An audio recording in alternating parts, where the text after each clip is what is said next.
Hey there, everybody. Welcome back to Good Orderly Direction, Practical Tools of the Bible. I'm your host, Dr. Dawn-Elise Snipes. Today, we're going over Deuteronomy chapter 4 and the importance of unity.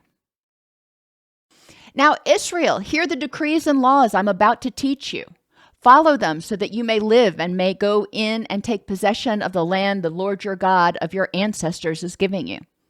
Do not add to what I command you, and do not subtract from it, but keep the commands of the Lord your God that I give you.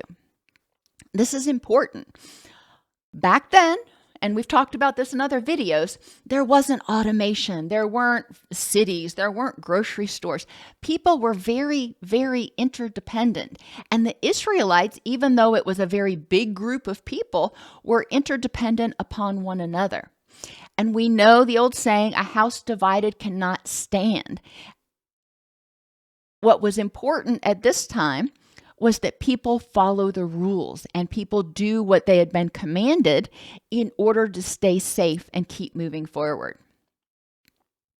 Moses continues, observe them carefully, for this will show your wisdom and understanding to the nations, who will hear about all these decrees and say, surely this great nation is a wise and understanding people.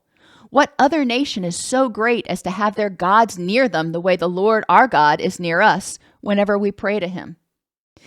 So Moses is reminding the people that God hears. And when we meditate on how to solve problems using good orderly direction, the answers often present themselves. And as we start following good orderly direction, others want to be a part of our group. And we'll see this later. When David begins his reign, he is doing the next right thing. He's following good orderly direction, and people flock to him. And then, of course, we see it with Jesus. And what other nation is so great as to have such righteous decrees and laws as this body of laws I am setting before you today? So God is offering all people an opportunity to get to know him and follow his laws. He's not saying these laws, okay, it's for this people over here and nobody else can join. No, he's putting these laws out so other communities, other nations can see these laws and choose to adopt them. Remember that actions pretty much always speak louder than words.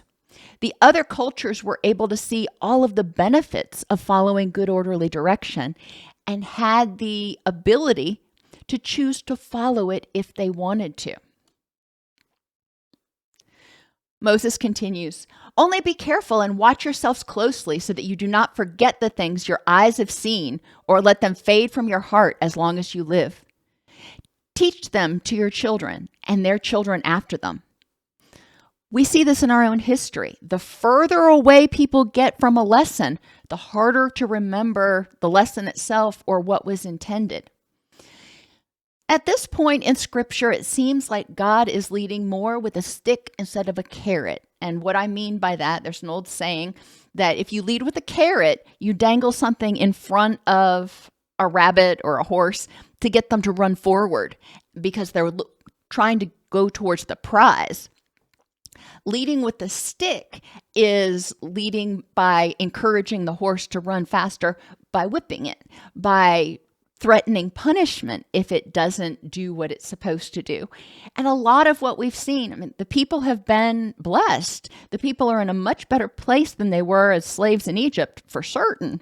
But we see that God is still frequently interacting with people in a stick-like fashion.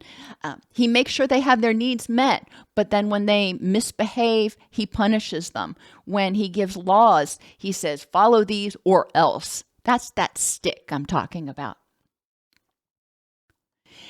You saw no form of any kind the day the Lord spoke to you at Oreb out of the fire. Therefore, watch yourselves very carefully, so that you do not become corrupt and make for yourselves an idol, an image of any shape, whether formed like a man, a woman, a creature, or feature like the mountains, sky, or sun.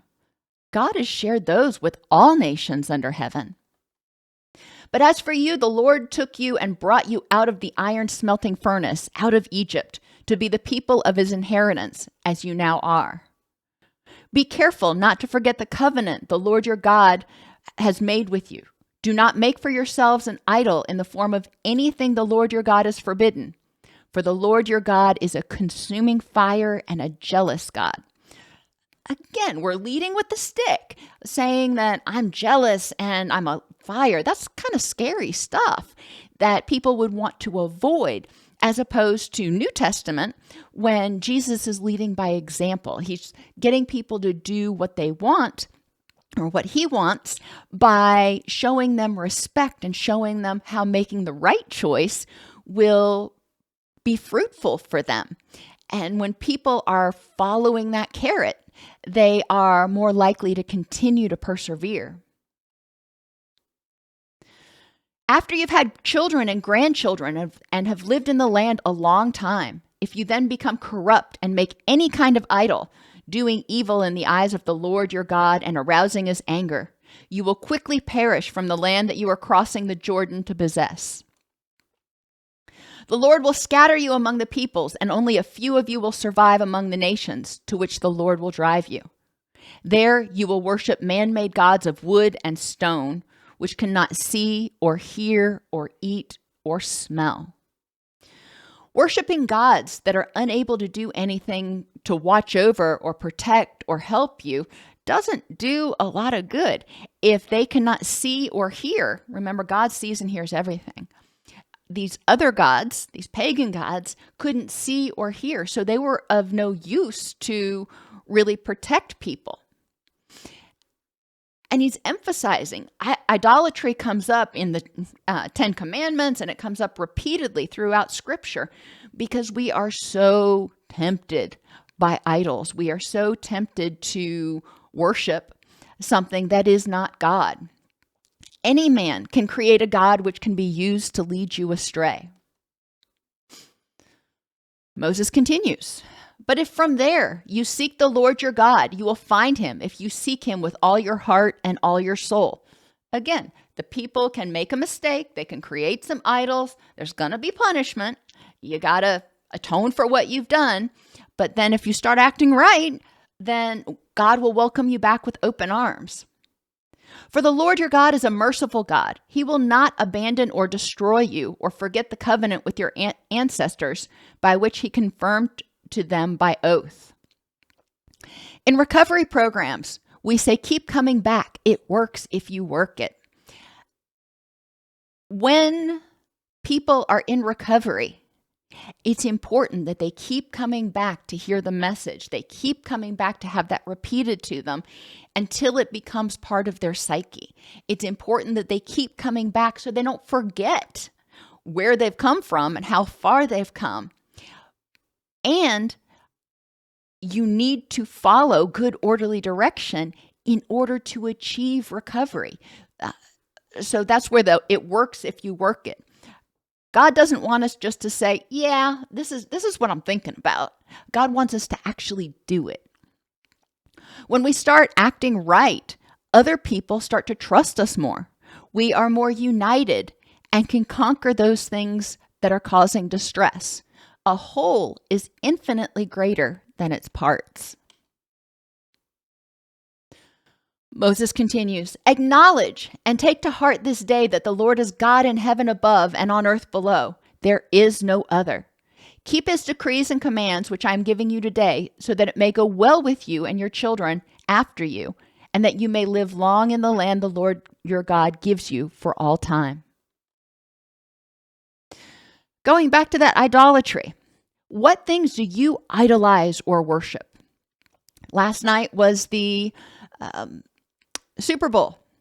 And without calling names, I think we can all think about people that have been publicized to death almost and have become idols in our particular culture. So think about celebrities that you idolize, money, power, or even jewelry or icons. This is something I have to remind my children of periodically because they start feeling like I'm wearing my cross or I'm wearing this emblem. It will protect me. And I have to remind them that no, just like the bronze snake didn't protect the people. It was what the bronze snake represented, and that was God. If you're wearing a cross, that's wonderful. It reminds you that God is with you. The cross isn't going to help you, but God will help you. And it's important that people remember that. How does idolizing things other than God impact your thoughts and decisions? If you're idolizing a celebrity, how much time are you spending thinking about them versus God, versus your higher power, versus the things that are important in your rich and meaningful life? How does idolizing that thing impact how you use your time and energy and the people you associate with?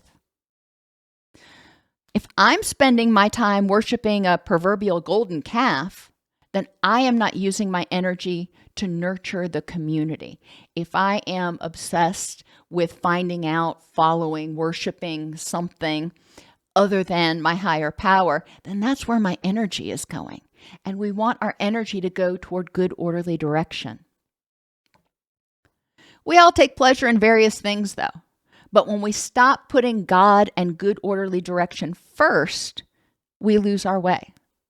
And the best image I can give you for this is somebody who is texting and walking down the street at the same time. We've all seen those videos where eventually they walk into a lamppost.